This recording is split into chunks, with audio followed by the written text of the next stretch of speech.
এই বিষ কখনো কখনো তারাও না বুঝে গ্রহণ করছেন। এই পুশ করা বিভিন্ন বয়ান হয়তো আমাদের অন্যান্য নেতৃবৃন্দের হৃদয়ে কখনো কখনো গেঁথে যাচ্ছে। আমরা অনুরোধ করব, আমার দিক থেকে বিনীত অনুরোধ থাকবে, আর যেসব জাতীয় নেতৃবৃন্দকে আমরা দীর্ঘদিন ধরে দেখে এসেছি ফ্যাসিবাদের বিরুদ্ধে, অন্যায়ের বিরুদ্ধে ভূমিকা রেখেছেন, তারা অন্তত সে রং বদলানো মানুষগুলোর বয়ানের মধ্যে ঢুকে যায় না। অন্তত এই রং বদলানো মানুষগুলো, চিহ্নিত স্টেক হোল্ডারগুলো, যারা আওয়ামী লীগকে গত 15 বছর জাস্টিফাই করেছে এবং তাদেরকে সবসময় ক্ষমতায় আসীন রাখতে সহযোগিতা করেছে। 13 সাল, 14 সাল, 15 সাল বিএনপি, জামাত সহ সকল সংগঠন যখন একসাথে, ছাত্র শিবির, ছাত্রদল সবাই মিলে যখন আন্দোলন করছে, তখন একটা পক্ষ সেই আন্দোলনকে ক্রিমিনালাইজ করেছিল, একটা পক্ষ এই আন্দোলনকে দেখানোর চেষ্টা করেছিল এই আন্দোলনটা সন্ত্রাসী আন্দোলন, এই আন্দোলনটা ঠিক না, এই আন্দোলনটা ক্ষতিকর দেশের জন্য, এভাবে উপস্থাপন করেছিল এবং সেই ন্যারেটিভ এস্টাবলিশ করার জন্য সংঘবদ্ধভাবে যে চেষ্টা করেছিল। পরবর্তীতে 1.5 শতাধিক আসনে আওয়ামী লীগ বিনা নির্বাচনে তাদের আসন নিশ্চিত করে যখন অবৈধভাবে ক্ষমতায় আসলো, তখনও যখন আবার বিএনপি, জামাত সহ সবাই টানা দীর্ঘদিন আন্দোলন করলো, সেই আন্দোলনকে পর্যন্ত ক্রিমিনালাইজ করে তাদের ক্ষমতা দখলকে জাস্টিফাই করেছিল যেই প্রতিনিধিরা, যেই স্টেক হোল্ডাররা, যেই নানা বুদ্ধিজীবী মহল্লা, তারা এখন রং বদলে আবারও চেষ্টা করছে আমাদের মধ্যে ঢুকে আমাদের মধ্যে ভাঙন সৃষ্টি করার। তারা চেষ্টা করছে আমাদের মধ্যে নানা কিছু পুশ করার। কখনো কখনো আমাদের জাতীয় নেতৃবৃন্দ এবং আমাদের বিভিন্ন দলের প্রতিনিধিদেরকে আমরা লক্ষ্য করেছি, আমাদেরকে ভিকটিম বানাতে তাদের সকল মেকানিজম তারা এস্টাবলিশ করেছে। তাদেরকে এখন আবার ফ্লোর দিয়ে তাদের সেই ন্যারেটিভগুলো গ্রহণ করে নিজেদের মধ্যে কখনোই দূরত্ব তৈরি সৃষ্টি করা, যেসব বিষয় উচিত না, যেসব বিষয় এঙ্গেজ হয়, এটা কখনোই কাম্য না। আওয়ামী লীগ 2006 সালের 28 অক্টোবর প্রথম টার্গেট করেছে, তাদের যে জার্নি স্টার্ট করা ফ্যাসিবাদের টার্গেট করেছিল শিবিরের উপরে হামলা করা। সারা দেশে আমাদের অসংখ্য ছাত্র শিবিরের ভাইদেরকে শহীদ করেছে এবং আহত করেছে, এবং তার লাস্ট অ্যাকশন ছিল অগাস্টের শুরুতে শিবিরকে নিষিদ্ধ করা। তো আমি এই দিক থেকে প্রাউড ফিল করি যে ফ্যাসিবাদী আওয়ামী লীগ তার ফ্যাসিবাদ যাত্রার শুরুর দিন এবং তার সর্বশেষ পর্যন্ত যাকে তার প্রধান হুমকি মনে করেছে, তাকে শিক্ষার্থীরা এখন ওয়েলকাম করেছে সব জায়গায়, সবগুলো ক্যাম্পাসে। এবং আমার কাছে মনে হয় এর মধ্য দিয়ে আওয়ামী লীগের যে সিরিয়াস বাসনা, প্রত্যাশা, যে আশা ছিল, সেটার কবর রচিত হয়েছে প্রত্যেকটা ক্যাম্পাসে।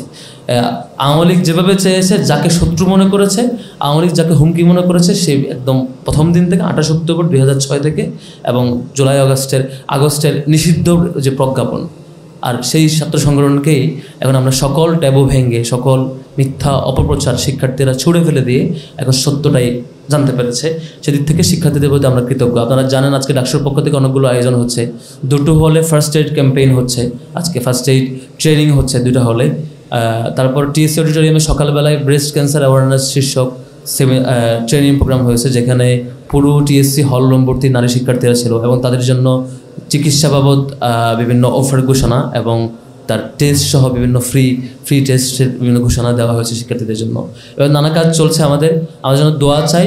আর 28 অক্টোবরের ব্যাপারে এবং পরবর্তী ব্যাপারে আমরা আরেকটা অবজারভেশন শেয়ার করবো, সেটা হচ্ছে 2013 সাল, 14 সাল, 15 সাল বিএনপি, জামাত সহ সকল সংগঠন যখন একসাথে, ছাত্র শিবির, ছাত্রদল সবাই মিলে যখন আন্দোলন করছে, তখন একটা পক্ষ সেই আন্দোলনকে ক্রিমিনালাইজ করেছিল, একটা পক্ষ এই আন্দোলনকে দেখানোর চেষ্টা করেছিল এই আন্দোলনটা সন্ত্রাসী আন্দোলন, এই আন্দোলনটা ঠিক না, এই আন্দোলনটা ক্ষতিকর দেশের জন্য, এভাবে উপস্থাপন করেছিল এবং সেই ন্যারেটিভ এস্টাবলিশ করার জন্য সংঘবদ্ধভাবে যে চেষ্টা করেছিল।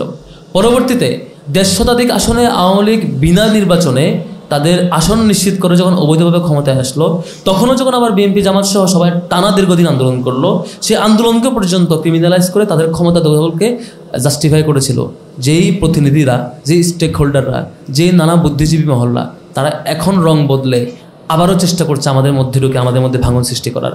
তারা চেষ্টা করছে আমাদের মধ্যে নানা কিছু পুশ করার। কখনো কখনো আমাদের জাতীয় নেতৃবৃন্দ এবং আমাদের বিভিন্ন দলের প্রতিনিধিদেরকে আমরা লক্ষ্য করেছি, এই বিষ কখনো কখনো তারাও না বুঝে গ্রহণ করছেন। এই পুশ করা বিভিন্ন বয়ান হয়তো আমাদের অন্যান্য নেতৃবৃন্দের হৃদয়ে কখনো কখনো গেঁথে যাচ্ছে। আমরা অনুরোধ করব, আমার দিক থেকে বিনীত অনুরোধ থাকবে, আর যেসব জাতীয় নেতৃবৃন্দকে আমরা দীর্ঘদিন ধরে দেখে এসেছি ফ্যাসিবাদের বিরুদ্ধে, অন্যায়ের বিরুদ্ধে ভূমিকা রেখেছেন, তারা অন্তত সে রং বদলানো মানুষগুলোর বয়ানের মধ্যে ঢুকে যায় না।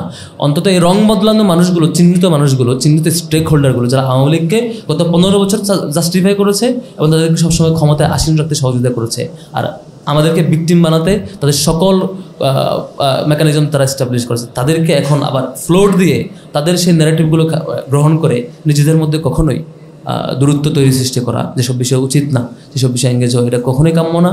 ইতিপূর্বে এই অল্প সময়ের মধ্যে আমরা বেশ কিছু অপ্রত্যাশিত আচরণ আমরা লক্ষ্য করেছি। আমরা আশা করব আমাদের সকল রাজনৈতিক সংগঠন এবং জাতীয় নেতৃবৃন্দ তার জায়গা থেকে দেশের প্রতি এবং সকলের প্রতি যে দায়িত্ব পালন করার কথা সেটা নিশ্চয়ই করবেন।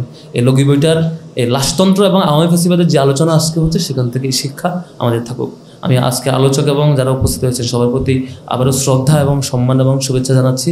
তারা আমাদের এই শর্ট নোটিশের আয়োজনে সবাই এসেছেন, অংশগ্রহণ করেছেন এবং ডাকসুর জন্য দোয়া চাই, আমাদের জন্য দোয়া চাই, আমরা যাতে শিক্ষার্থীদের সে প্রতিনিধিত্ব শরীর করতে পারি। সবাইকে ধন্যবাদ। আসসালামু আলাইকুম। অসংখ্য ধন্যবাদ এবং মোবারকবাদ জ্ঞাপন করি আলোচনা সভায় উপস্থিত বিএনপির সম্মানিত সিনিয়র যুগ্ম মহাসচিব জনাব অ্যাডভোকেট রুহুল কবির রিজভী, উপস্থিত এবি পার্টির সংগ্রামী চেয়ারম্যান মুজিবুর রহমান মঞ্জু ভাই, রয়েছেন জামাত ইসলামের ডক্টর শফিকুল ইসলাম মাসুদ ভাই সহ বিভিন্ন রাজনৈতিক দলের শীর্ষ নেতৃবৃন্দ এবং আমার সামনে উপবিষ্ট ডাকসু এবং হল সংসদ, একই সাথে ঢাকা বিশ্ববিদ্যালয়ের আমার প্রাণপ্রিয় ভাই এবং বোনেরা, সকলকে সালাম এবং শুভেচ্ছা। তো ইতিমধ্যেই আমরা আসলে দেখতে পাচ্ছি যে আজকের এই আলোচনা সভার যে হেডিং বা শিরোনাম 28 অক্টোবর প্রেক্ষিত লগি বৈঠার লাশতন্ত্র ও আওয়ামী ফ্যাসিবাদের উত্থান শীর্ষক আজকের এই আলোচনা সভা। আমরা প্রত্যেকেই জানি 2006 সালের আজকের এই দিনে বাংলাদেশে এক বিভীষিকাময় কালো অন্ধকার নেমে এসেছিল। যে কালো অন্ধকারের বলি হয়েছিল সেদিন রাজপথে অসংখ্য তাজা প্রাণ, তাদের সেই রক্ত লীলা নিয়ে হোলি খেলায় মেতে উঠেছিল তৎকালীন ফ্যাসিবাদের অন্যতম সহযোগী এবং দোসররা। সেই ফ্যাসিবাদের কালো উত্থান 2006 সাল থেকে আমি মনে করি 2024 সালের জুলাই বিপ্লব পর্যন্ত তাদের এই কালো যে হোলি খেলা, এই হোলি খেলা তারা চলমান রেখেছিল। তো আল্লাহর এক অপার মহিমা, আল্লাহর রহমতে 2024 সালের জুলাই গণঅভ্যুত্থানের মাধ্যমে আমরা এই বাংলাদেশকে ফ্যাসিবাদ মুক্ত করেছি, এই বাংলাদেশকে আমরা সেই আওয়ামী দোসর মুক্ত করতে পেরেছি। তবে আমাদের ভুলে গেলে চলবে না যে রক্ত এবং আত্মত্যাগের বিনিময়ে আজকে আমরা একটি ফ্যাসিবাদ মুক্ত নতুন বাংলাদেশ পেয়েছি। এই বাংলাদেশ যদি আমরা ধরে রাখতে না পারি তাহলে কিন্তু আগামীতেও এরকম লগি বৈঠার তাণ্ডব লীলা আবারও শুরু হতে পারে, আবারও সামনে এরকম লগি বৈঠার তাণ্ডব লীলা চালাতে পারি। এই জন্য বিশেষ করে আমরা যারা বিভিন্ন রাজনৈতিক দলের নেতৃবৃন্দ রয়েছি, বিভিন্ন ছাত্র সংগঠন, বিভিন্ন সংগঠন, ঢাকা বিশ্ববিদ্যালয়ের শিক্ষার্থী, তাদেরকেও এ বিষয়ে সতর্ক এবং সজাগ থাকতে হবে। মনে রাখতে হবে এই ঢাকা বিশ্ববিদ্যালয় এমন একটি জায়গা, এই ঢাকা বিশ্ববিদ্যালয় থেকে প্রত্যেকটি আন্দোলন সংগ্রামের সূচনা কিন্তু এখান থেকে হয়েছে। এই মাটি থেকেই যখনই এই বাংলার বুকে ফ্যাসিবাদ মাথাচাড়া দিয়ে ওঠার চেষ্টা করেছে, এই ঢাকা বিশ্ববিদ্যালয়ের সবুজ চত্বর থেকে প্রতিরোধ গড়ে উঠেছে। এই ঢাকা বিশ্ববিদ্যালয়ের সবুজ চত্বর থেকেই কিন্তু আমরা আসলে সেই প্রতিরোধের দাবানল সারা বাংলাদেশে ছড়িয়ে দিয়েছি। সেই জায়গা থেকে এই ঢাকা বিশ্ববিদ্যালয়কে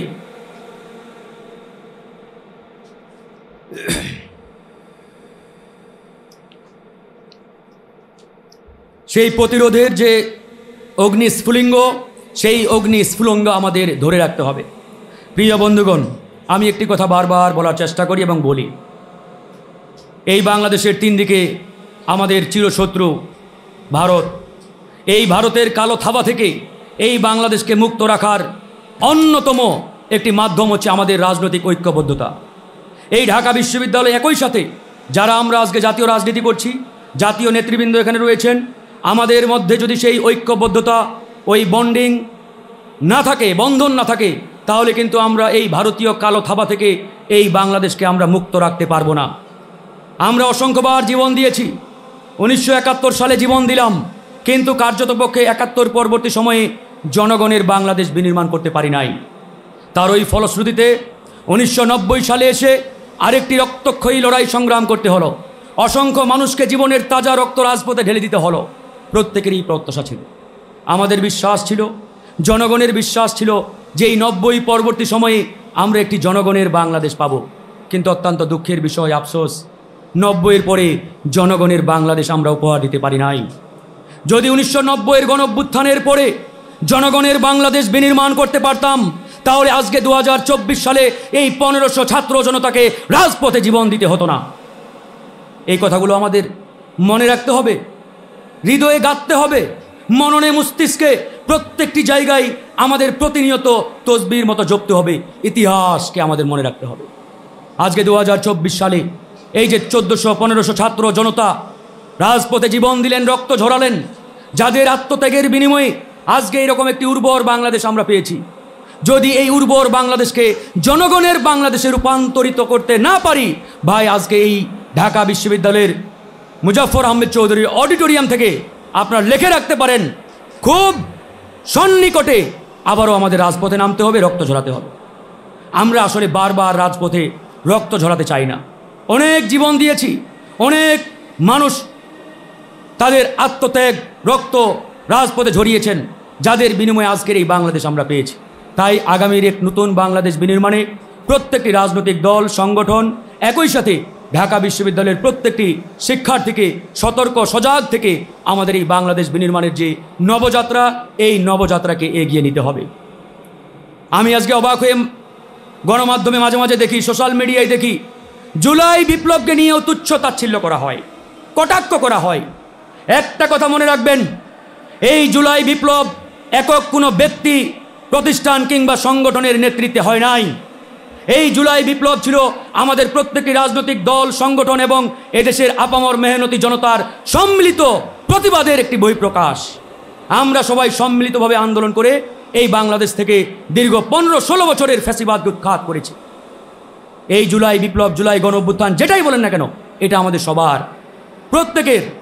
প্রত্যেকটি রাজনৈতিক দল সংগঠন ব্যক্তি এবং জনগণের এখানে অংশীদারিত্ব রয়েছে। দু একজন সাংবাদিক দেখি বেশ হাস্যোজ্জ্বল মুডে তুচ্ছ তাচ্ছিল্য করছে আমাদের এই জুলাই গণঅভ্যুত্থান। রুখে দাঁড়াতে হবে, সে যত বড়ই সাংবাদিক হোক। আমরা বলেছি, এই জুলাই গণঅভ্যুত্থান নিয়ে কেউ যদি চেতনার ব্যবসা করে, এই জুলাই গণঅভ্যুত্থানকে বিক্রি করে কেউ যদি আঙ্গুল ফুলে কলা গাছ হয়, তাদের বিরুদ্ধেও আমরা কথা বলবো, রুখে দাঁড়াবো। কিন্তু জুলাই গণঅভ্যুত্থানকে কেউ কটাক্ষ করবে, তুচ্ছ তাচ্ছিল্য করবে, আর আমরা এটা মুখ বুজে সহ্য করব, এটা হতে পারে না বন্ধুগণ। রুখে দাঁড়াতে হবে, কথা বলতে হবে। এই জুলাই বিপ্লব আমি ফারুক হাসানের একার আন্দোলন সংগ্রামের কারণে হয় নাই, আমাদের প্রত্যেকের অবদানের সম্মিলিত ফল হচ্ছে আজকের এই গণঅভ্যুত্থান এবং নতুন বাংলাদেশ। এই যে এখানে আমাদের রুহুল কবির রিজভী ভাই রয়েছেন, এই মানুষটা কি পরিমাণ জেল জুলুম নির্যাতন সহ্য করেছে তার কোনো হিসাব নেই। খাতা নিয়ে বসলে খাতার পাতা শেষ হয়ে যাবে, আপনি লেখা শেষ করতে পারবেন না। এখানে প্রত্যেকেই যারা রয়েছেন, মুজিবুর রহমান মঞ্জু ভাই, সে নিজেও জেল খেটেছেন এই গণঅভ্যুত্থানের সময়। শফিকুল মাসুদ ভাই, তিনি অসংখ্যবার জেলে গেছেন, প্রত্যেকেই। আমি তো একটানা 15 দিন রিমান্ডে ছিলাম ভাই কোটা আন্দোলনের সময়। তা আমরা এই ইতিহাস তো ভুলে যাই নাই। ছাত্রলীগ বারবার হামলা করেছে আমাদের উপরে, বারবার সকালে হামলা চালিয়েছে, কিন্তু আমরা বিকালে বিক্ষোভ মিছিল বের করেছি, দমে যাই নাই। কারণ আমরা বিশ্বাস করতাম যে আজকে যদি আমরা দমে যাই, তাহলে এই যে প্রতিবাদের ভাষা, এই যে প্রতিবাদের আগুন, এই আগুন ঢাকা বিশ্ববিদ্যালয়ের মাটিতে নিভে যেতে পারে। আর এই প্রতিবাদের আগুন একবার নিভে গেলে এটাকে জ্বালিয়ে আবার নতুন করে গড়ে তোলা অনেক টাফ, অনেক কঠিন। তো সেই জায়গা থেকে আমরা এই আন্দোলনকে চলমান রেখেছি, জিয়ে রেখেছি, ধরে রেখেছি। তারই ফলে আজকে এই জুলাই গণঅভ্যুত্থান, জুলাই বিপ্লব, নতুন বাংলাদেশ, এই নতুন বাংলাদেশে আজকে আমরা একটি উর্বর সময় পার করছি। বিশেষ করে ডাকসু, আজকে যারা ডাকসু নেতৃবৃন্দ রয়েছেন, আমি মনে করি ঢাকা বিশ্ববিদ্যালয়ের ইতিহাসে এই ডাকসু যে একটি উর্বর সময়, উর্বর একটা সুযোগ পরিবেশ পেয়েছে, বিগত কোনো ডাকসু এরকম উর্বর পরিবেশ পায় নাই। তাই ডাকসুর প্রতি আহ্বান থাকবে, আপনারা ছাত্র ছাত্রীদের যে কমিটমেন্ট করেছেন আপনারা এবং তাদের যে প্রত্যাশা, আকাঙ্ক্ষা, ডিমান্ড, সেই আকাঙ্ক্ষার প্রতি সম্মান রেখে এমন একটি ঢাকা বিশ্ববিদ্যালয়ে আপনারা ছাত্রছাত্রীদের উপহার দেবেন, যাতে আগামীতে যারা নেতৃত্বে আসবে তারা এই ধারাটি অব্যাহত রাখতে পারে। এটাই আহ্বান থাকবে। পরিশেষে একটা কথাই বলবো, যেমন আমরা আইন করেছি যে মুক্তিযুদ্ধ নিয়ে কেউ যদি কটাক্ষ করে, মুক্তিযুদ্ধকে কেউ যদি অবমাননা করে, তার বিরুদ্ধে যেমন আইনগত ব্যবস্থা নেওয়ার সুযোগ রয়েছে, ঠিক একইভাবে এই সরকারকেও আইন করতে হবে। এই জুলাই গণঅভ্যুত্থান নিয়ে কেউ যদি কটূক্তি করে, তুচ্ছ তাচ্ছিল্য করে, তাদের বিরুদ্ধেও যাতে আইনগত ব্যবস্থা নেওয়া যায়, এরকম একটি আইন পাস করতে হবে। এ বলে শেষ করছি। আল্লাহ হাফেজ।